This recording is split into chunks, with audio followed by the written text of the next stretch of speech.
Hello and welcome to today's board testing edition of Inflatable SUP Authority.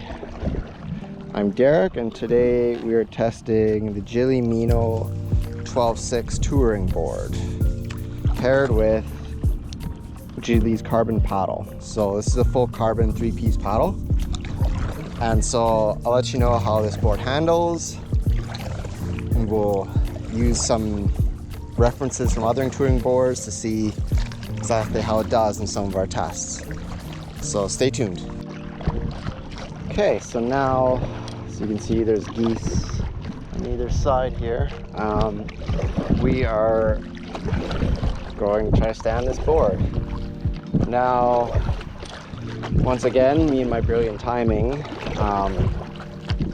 I'm paddling against the tide and wind, so makes tests a little bit like maneuverability, even tracking, a lot less sort of accurate, but we'll do them anyway just to, you know, get a reference point, at least even to the Nixie Manhattan G4 Plus.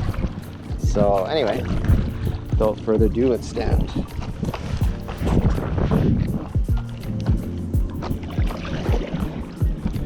Okay.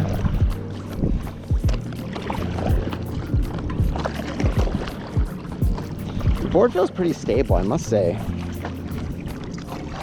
Like the Manhattan G4 is a little bit more on edge. This one, there is some play on either side, but because I believe this board is an inch thicker width-wise,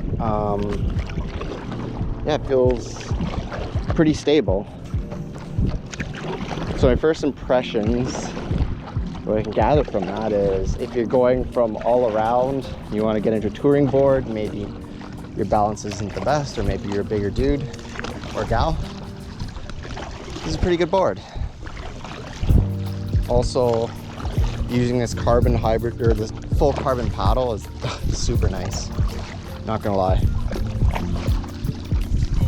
Just, it's like, and Canadians would know, it's like that transition of switching from a wood stick to like a composite stick. It feels like nothing.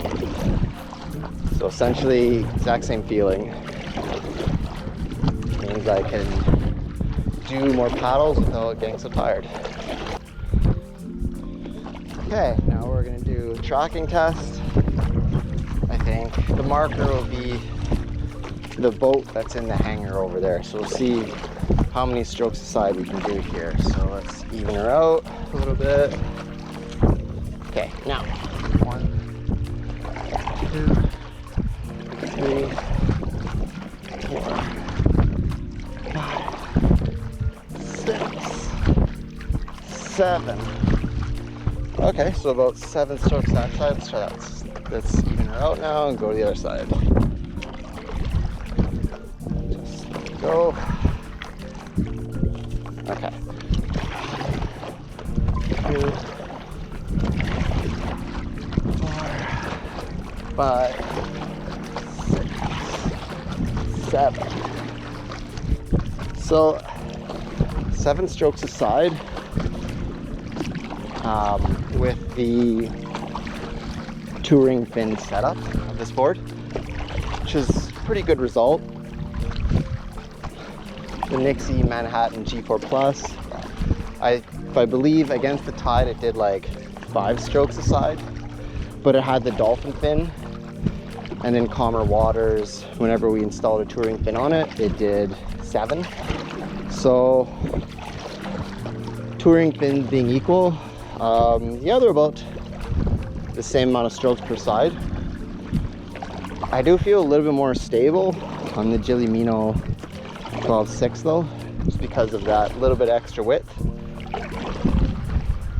And you know, it's handling pretty good against the wind and tides. I'm making some ground anyway. Also really liking this carbon paddle. It just, I can't tell you the difference between that versus like fiberglass paddle or even carbon hybrid paddle. Like, it's just so much lighter after you're doing a bunch of strokes for hour or two, it really starts to make a difference. You can then maintain that pace a little bit better compared to with just a carbon hybrid or fiberglass. So if you really want to get into touring, highly recommend this paddle, the full carbon paddle by Gili. Now that I'm not completely paddling against the tide, the water's kind of going to the side, I think it's a good time to do a little bit of a speed test, kind of see how this board feels whenever you're hauling ass. I was doing that already, but it was against the tide, so it really can't really get a good accurate reading there. So let's just paddle a little bit quicker and see what this board does.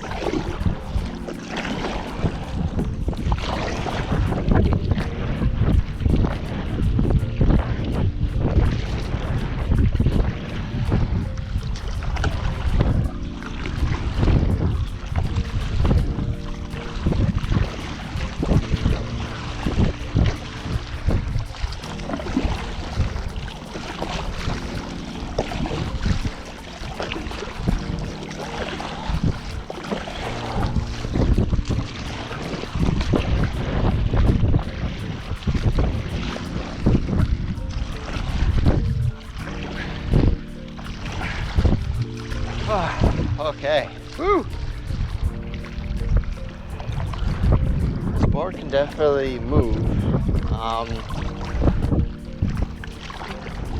it compares to the other touring board we tested this year, Gili Meno G4 Plus, kind of hard to say. There's too many external factors to really say which is the faster board or etc. I think maybe Manhattan G4 Plus right here, only because it's an inch thinner, the width. But that's speculation. We're gonna do some tests later on. We're gonna, in calm water conditions, like a lake, and we're gonna really compare the two later on in time. But no, I mean, this board felt really good, putting those powerful strokes. Really appreciate this carbon fiber paddle. Like, I can feel there's even for each paddle, it's like a tiny little bit of like bend, but not the bad kind where it's like loose in the joints, but more just a little bit of flex, which actually will help you snap as soon as it sort of releases. So the good kind. We're in shallower water here. No, but this board feels really good. I mean, you know, we're making the journey here to Crescent Beach. Oh my God. Will you look what's ahead of me here? And let's see how this thing rides in waves. This is crazy.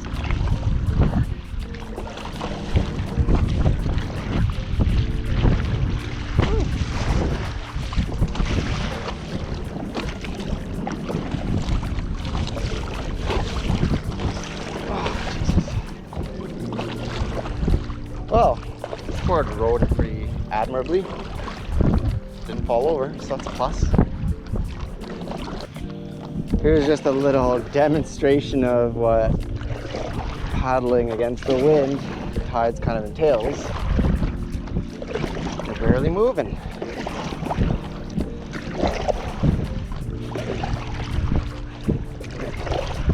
But we are making some progress.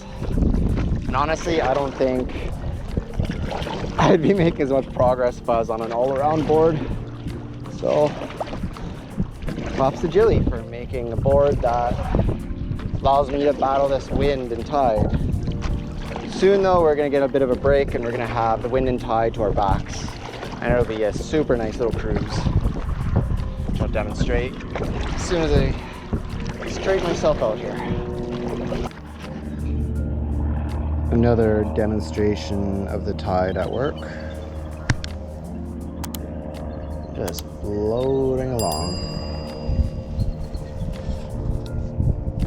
So, good little hack is when you're going out, paddle against the tide / wind, coming back, paddle with it. Trust me, it'll be a lot easier for you that way. Otherwise, you can potentially get kind of stuck. But at least if you're going against it, you know how much energy you have, and if you're like, okay, that's enough, then you can just go back with the tide and it'll be generally okay. Inflatable SUP Authority tip number 411. Since we did this with our other touring paddleboard review, let's do this with Gili Meno 12'6". So again, we're gonna pick an obstacle, in this case the post down there that you probably can't see from this wide angle GoPro lens, and we're gonna see how many sides we've got to do before I got it correct. So this is sort of like another tracking test, just to get as much data as we can here. So let's do it. So let's just, okay, 1, 2, 3,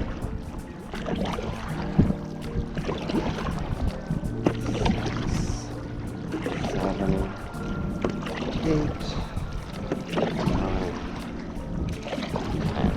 10. Call it an even 10. All right, let's let the nose kind of correct. Let's see what this reading does here. 1, 2, 3, 4, 5, 6, 7, 8, 9, 10. Yeah, so I think paddling on the right hand side, it definitely moved it more, and I think that has to do with the way the tide is kind of moving in. So a little bit flawed, but you know, I would say about like conservative 8-9 strokes with the tide pushing me for the most part from behind side-ish ankle. That'd be good reading. Again, this board tracks pretty well, I must say, and I think Gili did a good job in recognizing that with a touring board you should include a touring fin.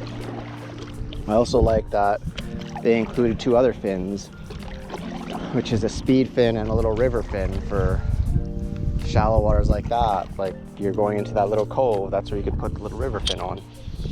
Don't really want to do it with this 9-inch touring fin, but I'll try it one day. Something that I did want to try with this board is a little bounce test. So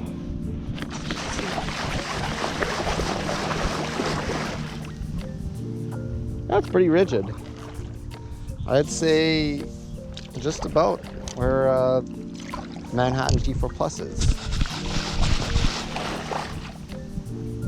Yeah.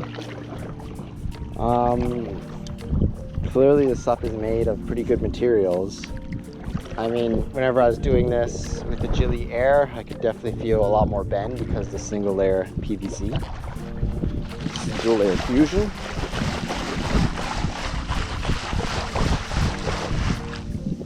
Yeah. That's pretty good. Okay, let's try that again without wind.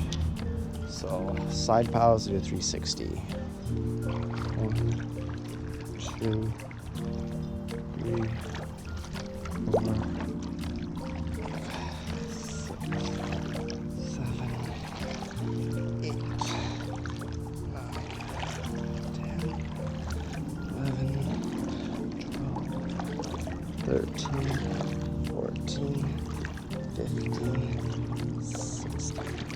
Yeah, so just exactly about 16, which is a pretty good reading actually. My memory serves me correctly, the Manhattan G4 Plus did the exact same thing. Alright, let's try reverse sweep strokes. So pointing at the boats, it's always a good marker. Okay.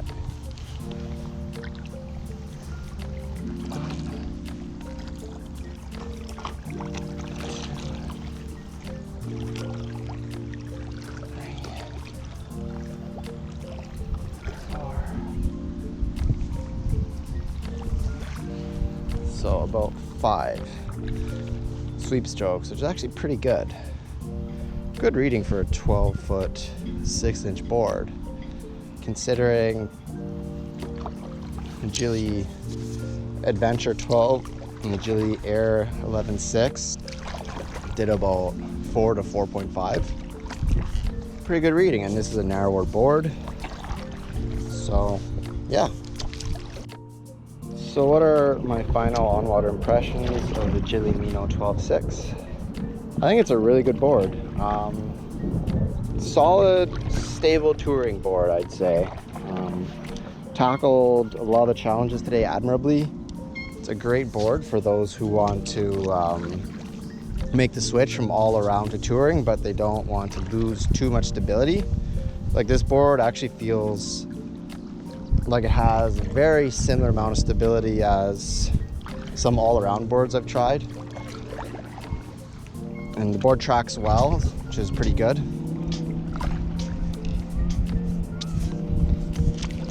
I also do like the amount of deck storage, the front and the rear.